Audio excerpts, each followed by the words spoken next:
Hey, how's it? This is the foundation. So this is my expectations of the fourth preseason game. The one thing is very interesting more than any other year. I think this year, I think it's I'm gonna be paying attention a little extra close because I never seen this much depth.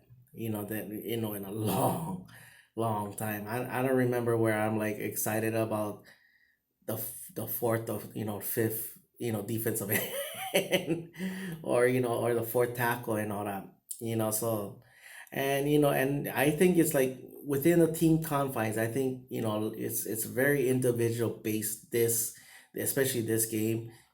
Some guys is going to try and find a way to stand out, but at the same time too they have to be careful and not trying to so hard to stand out that they stand out for the wrong reason.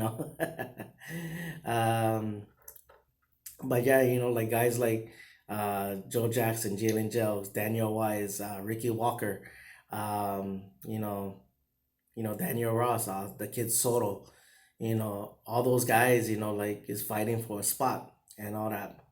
um you got linebackers, which we're very, right now I think we're like what four, maybe five deep right now.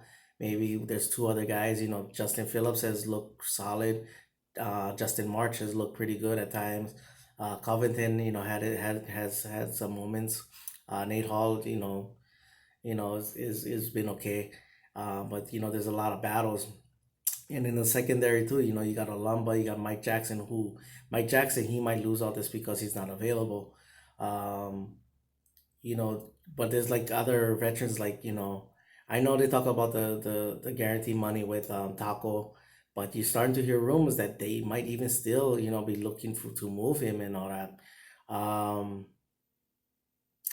Taco, also Kayvon Frazier, those guys like that, they still got a battle to a certain degree because they're not promised, um, and like, and guys like, it might come down to, because I don't know what's going to go on with Noah Brown.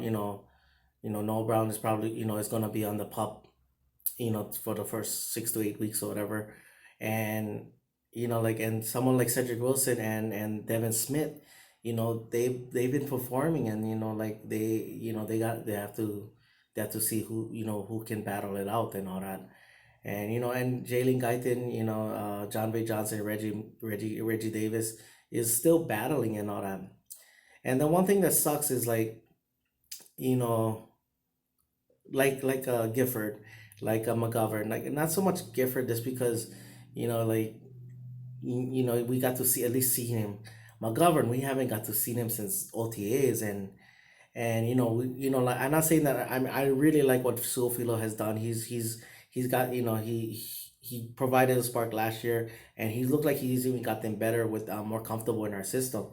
The only thing that sucks is like, you draft McGovern because he was the blinking light or whatever, and because of that, you don't know what the potential was, and what like, oh, why are we holding on to someone like Suofilo, or someone like, you know or possibly could even have, if McGovern could have performed, possibly, you could have traded, one of our backup centers, Looney or whoever, Redmond. uh you could have used them as trade bait and all that, and because of that, now you have to hold on to all these guys. And like, as someone for, like, like I said, Daniel Wise, Ricky Walker, Alomba, um, uh, Cedric Wilson, or Devin Smith. Now they got to hold on to this guy because of the injury factor and all that. So it's good. That's why I said this is gonna be the most interesting one. Like, how do you, and you're not competing, like, it's not Cedric Wilson versus. I mean, it is in a way, but it's like, can Devin Smith and Cedric Wilson make them, both of them even compare? Like, was like, well, we don't need this guy because, Brad, we cannot let this guy go. We can, like for instance, like, Justin Phillips. He's been playing pretty well, right? And and then you got Cedric Wilson. is it worth keeping Justin Phillips, or is it more worth it keeping Cedric Wilson? So you're not battling this your positions, you're battling with other players on the team because who's what if they say, oh, I want to go seven linebackers and only 5 to 6 wide receivers, so it is that game and all that and everything. So like that's the one reason why, like, even in the fourth game, especially if you have a lot of depth, it makes the game a little bit more watchable, if I can say so. And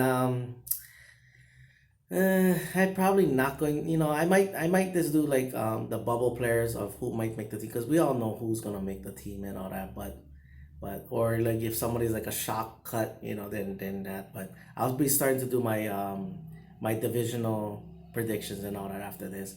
Well, only so much more. All right. Mahalo for watching. Paniolo boys, and like always, go Cowboys.